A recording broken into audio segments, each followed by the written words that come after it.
সংবাদ যারা বহন করে তাদেরকে আমরা সাংবাদিক বলি। এই অর্থে নবীজি সাংবাদিক ছিলেন। আমি যে তাকে মিথ্যাবাদী বলি তার নাম হলো আমির হামজা। এ মিথ্যাবাদী এবং চাপাবাজ। আমির হামজা আন্তর্জাতিক মিথ্যাবাদী ও চাপাবাজ।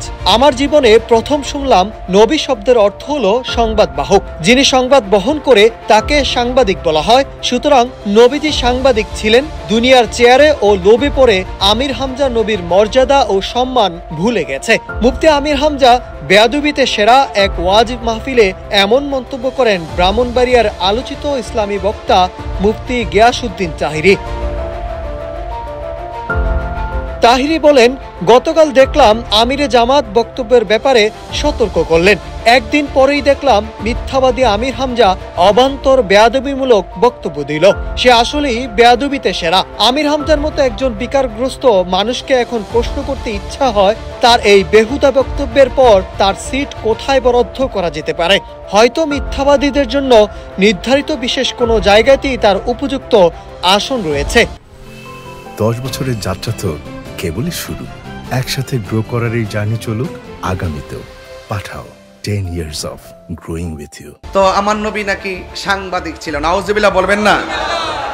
তিনি আরো বলেন, আল্লাহর হাবিব সাল্লাল্লাহু আলাইহি ওয়াসাল্লাম নাকি সাংবাদিক ছিলেন। নাউজুবিল্লাহ। এমন অবিশ্বাস্য ও নিন্দনীয় কথা শুধু একজন মানসিক ভারসাম্যহীন বিকারগ্রস্ত ও কুখ্যাত মিথ্যাবাদী মানুষই বলতে পারে।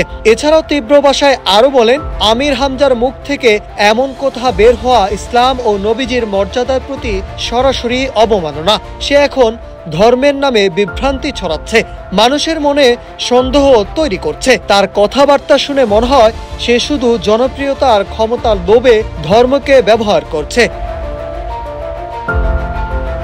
তাহিরির এই মন্তব্য প্রকাশের পরপরই সামাজিক যোগাযোগ মাধ্যমে ব্যাপক আলোচনা সমালোচনা শুরু হয়েছে।